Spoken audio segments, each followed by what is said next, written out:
লৌহপুরুষ সর্দার বল্লভভাই প্যাটেলের ১৫০ বছর পূর্তি উপলক্ষে পুরো দেশব্যাপী রান ফর ইউনিটির দৌড়ের আয়োজন করা হয়েছে সরকারিভাবেও আর ভারতীয় জনতা পার্টির সমস্ত শাখা সংগঠনগুলো এবং মূল সংগঠন থেকে আয়োজন করা হয়েছে।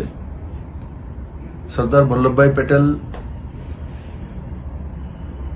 এমন একজন ব্যক্তি যাকে বাদ দিয়ে ভারতের কল্পনা করা যেতে পারে না। আজকে যে ভারত আমরা দেখছি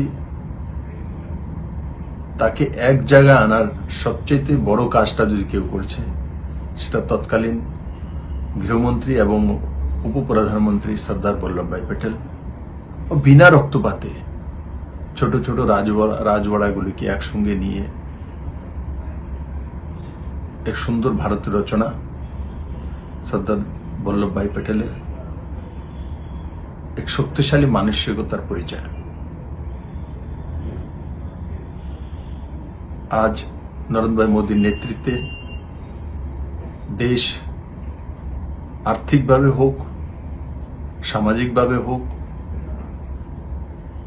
ও সর্বাঙ্গীন বিকাশ,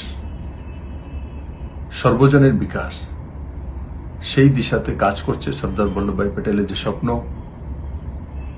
সশক্ত ভারত, শক্তিশালী ভারত, সেই ভারতের এক সুন্দর জায়গায় পৌঁছানোর কাজ মাননীয় প্রধানমন্ত্রী নরেন্দ্র ভাই মোদীর নেতৃত্বে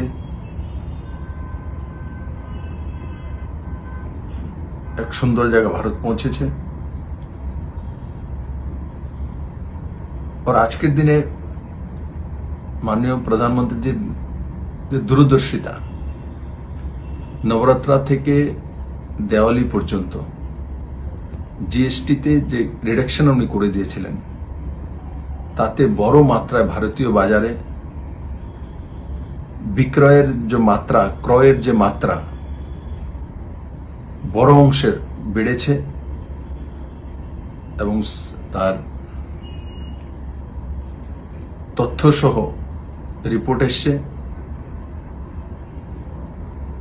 আমি সমস্ত ভারতবাসীকে সর্দার বল্লভভাই প্যাটেলের এই জন্ম জয়ন্তীতে